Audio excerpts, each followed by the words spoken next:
What up gamers, I'm SirMav and welcome to another episode of the Arsenal series. If you're new to the channel, this is where I analyze new weapons that come out within Battlefield 5 and provide you with all the stats for a full review of any new weapons that come about. Yes, there are other content creators that will review this weapon, but none of them will provide you with all the stats and a full comparison to the other weapons within its class. So I'll go over damage drop-off, show you recoil properties and specializations of the weapon in order to provide you with enough insight to decide on whether or not this is the right gun for you. And today we have a new semi-auto gun known as a unicorn rifle, the Karabin 1938M. And no, it doesn't have a horn or a white majestic horse around it. It's known as a unicorn rifle due to its rarity within the real world among collectors. It has quite an interesting story to it, which I'll get into here in a bit. But first, how do you unlock it? Well, depending on the team you get within matchmaking, one node within the Tides of War challenges could take a while, but you could get lucky and get it done within less than an hour. Most of it though, you'll simply just need to play as you normally would and you'll unlock the Karabin rifle. The first node is just simply playing 2 rounds of any multiplayer mode, so do as you wish there. Next, the challenges break off within 2 paths, where at the top, you and your squad will need to kill, down, or squad assist 200 enemies.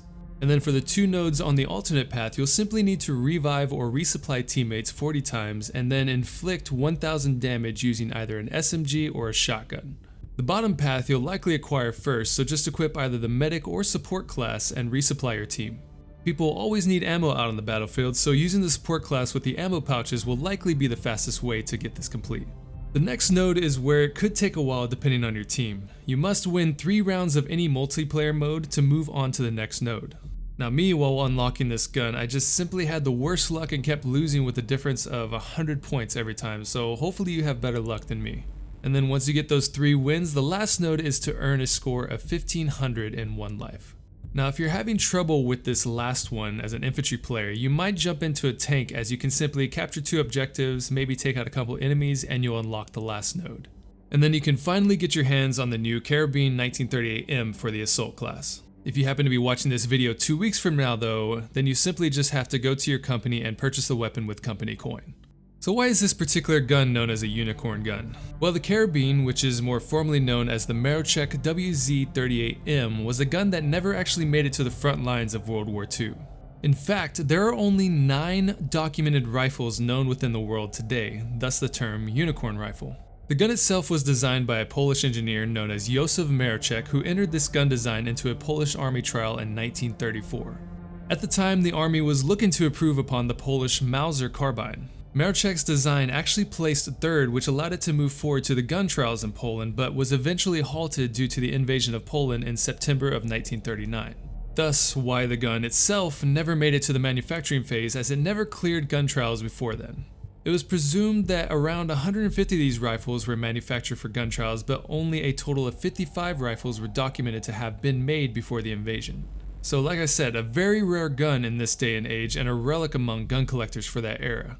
The Karabin also has a very simplistic design which was actually way ahead of its time as far as gas-operated self-loading rifles go. So it's definitely a shame that this gun never made it out to the production line, as it could have been a renowned rifle among the Allies. Now, although it never made it to the front lines, there is actually one known military use of this rifle ever recorded. And it was actually commenced by none other than the creator of this rifle, Mr. Marocek himself. As Marocek recalls, they were evacuating personnel from a weapons institute when 2 German warplanes flying at very low altitude started attacking near their location. Marocek stated within his memoirs that he was shooting through the train window where he was able to kill the gunner in one plane and wound the pilot enough to force them to land. This event was also confirmed by other passengers who witnessed the attack. So given its simplistic design and accuracy, this could have been one hell of a rifle for the Polish, but of course the invasion ended any chance of that ever happening. But enough about the history, let's get into how the Karabin 1938 actually fares in gameplay for Battlefield 5. The Karabin is actually very similar to the Gewehr 43 within the assault class, except the Karabin hits just slightly harder. It houses a fire rate of 300 rounds per minute, holds 10 bullets in the magazine with a total of 50 on your person, and has quite a slow reload speed at a little over 4.5 seconds. But you can decrease the reload speed down to 3.9 seconds, which is just an increment faster than the Gewehr 43's reload speed. As far as the damage drop-off goes, as I stated earlier, the Karabin hits just a little bit harder than the Gewehr 43, so you'll see a very similar TTK to the Gewehr. Recoil for the Karabin 1938 just kicks straight up, so once you apply recoil specializations after surpassing through level 4, you'll have no trouble controlling your shots no matter what the distance. Overall, the Karabin is a decent semi-auto rifle and a nice addition to add to the list of assault class weapons, but I would still choose the Churner or the Gewehr 1.5 over the Karabin due to their higher damage potential.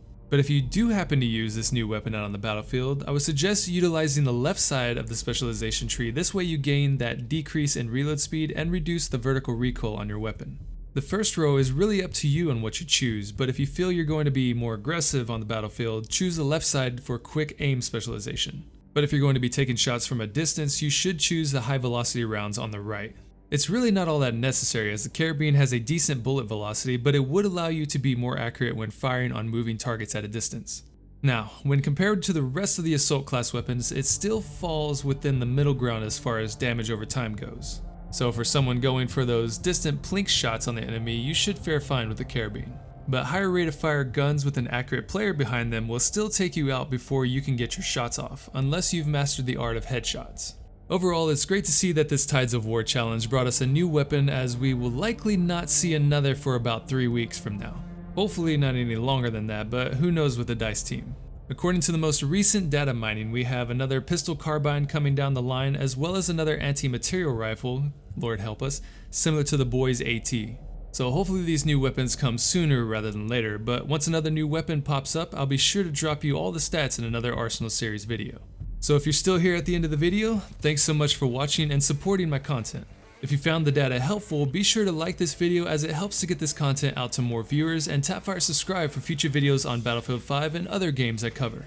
But until next time gamers, this is SirMav, signing off.